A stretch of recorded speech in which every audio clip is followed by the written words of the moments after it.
You're right, There's Larry. a lot to cover within these debates. She was fired up in that They're really debate. talking about the lockdowns in Michigan because people are accusing Gretchen Whitmer of locking them down too long, our kids out of school too long.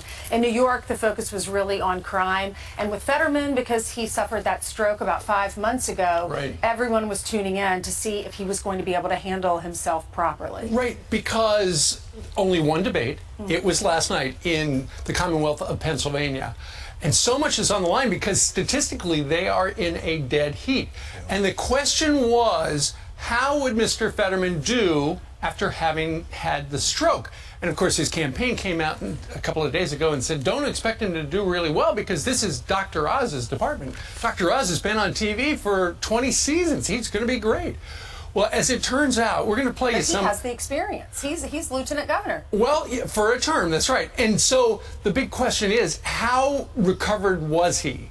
And this morning, the headlines are not positive for him. He did not do well. It was hard to watch. The very first words out of his mouth were "good evening." Rather, the first thing he said when he came out was "hi, good night, everybody," rather than "good evening, good night." It sounded like the end. Sounded like a mistake. Let's take a look at that moment And his almost right flip-flopping there, and the on flip-flopping fracking. on fracking. I've always supported fracking, and I always believe that independence with our energy is critical, and we can't be held, ransom to somebody like Russia. I must correct the record. You're saying tonight that you support fracking, that you've always supported fracking, but there is that 2018 interview that you said, quote, "I don't support fracking at all." So how do you square the two? I do support fracking, and I support fracking, and I stand and I do support fracking. Okay, thank you, Mr. Fetterman. I'm sorry, Lisa, but there's not just a statement you read. There are multiple pictures of him signing a moratorium. We have to move on. But we have to get the fundamentals of the truth out here. John Fetterman over and over again took positions against energy. So, of course, the moderators had a hard time because it gets to a point where it's just abuse, where there has to be some sort of mercy rule in it because it was just unwatchable. I think it's important before we start talking about the policy position there that was obviously a flip-flop. This all started during the primary when he just went ghost. You didn't know where he was. He wasn't doing campaign stops, and everyone was saying everything is okay. Well, then comes to find out they had to confess that he had indeed had a stroke. And obviously, we're praying for him that he gets a full recovery.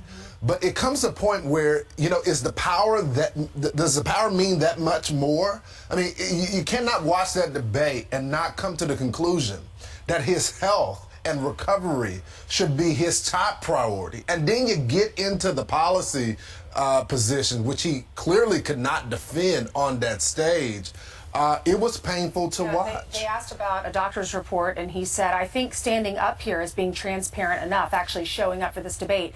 His speech and his hearing problems were definitely evident. He was missing words and pausing awkwardly at times. And then he had to rely on the closed captioning so that he could follow the conversation, and he stumbled over words. But when it comes to the issues, to your point, when you're in the fracking industry in that state, which is the majority of their economy in Pennsylvania, and he said in 2016 when he unsuccessfully ran for Senate that he called for a moratorium on fracking, and then he said it again in 2018 as Dr. Oz was pointing out and the moderators were pointing out. But now he says, I've always supported fracking. It's not true.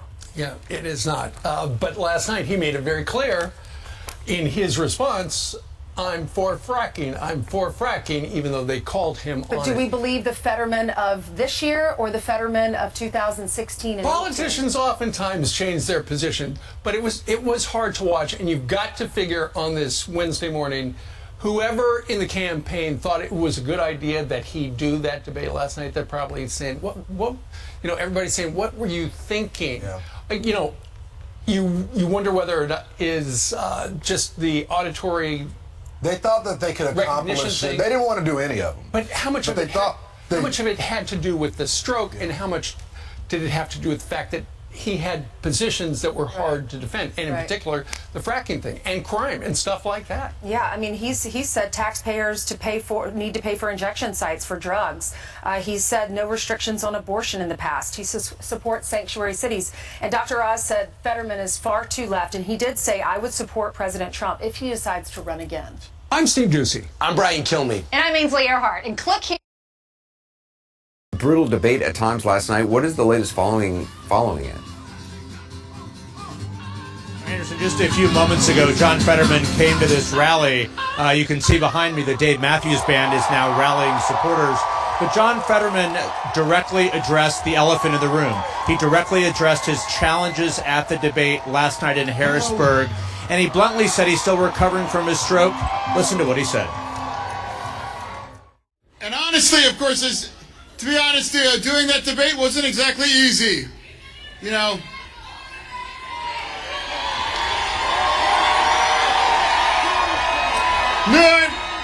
knew it wasn't going to be easy after, having a stroke after 5 months. In fact,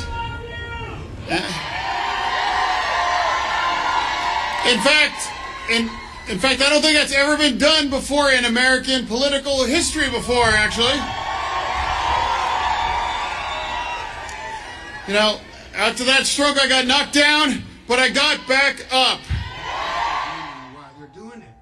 So then he went on to go directly after his rival Mehmet Oz, in fact, in a much sharper manner than we saw on the debate stage last night, particularly going after him on the question of abortion rights.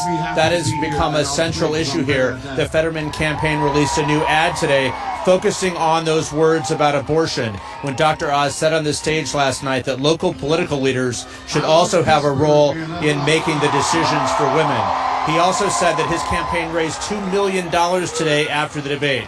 But Anderson, even though his performance here on the stage, I would say he spoke for about 15 minutes or so, was much stronger than last night. It was that televised debate last night, of course, that will have a bigger impact on voters.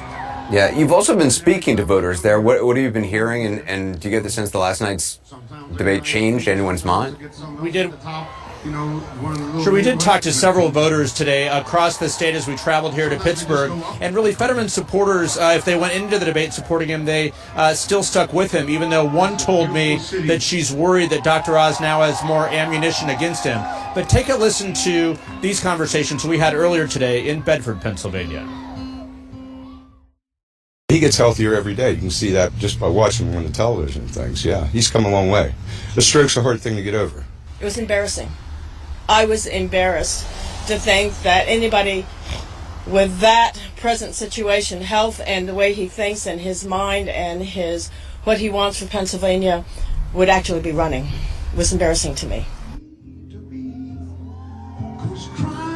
So definitely a mixed bag there among voters, but talking to Fetterman supporters here tonight, they still very much believe in his candidacy, but they are deflated in a sense that was such a big opportunity to really prosecute the case against Dr. Oz. And that was what I really heard throughout the day, a sense of disappointment that he was not able to make the same arguments that he's been making on social media, his campaign's been making on Twitter against Oz. But Anderson, even though nearly 700,000 people have already voted in Pennsylvania, there are still 2 weeks left in this race, almost 2 weeks. So to say this race is over would certainly be an overstatement. But there's no doubt that the momentum that the Oz campaign carried into the debate still seems to be continuing.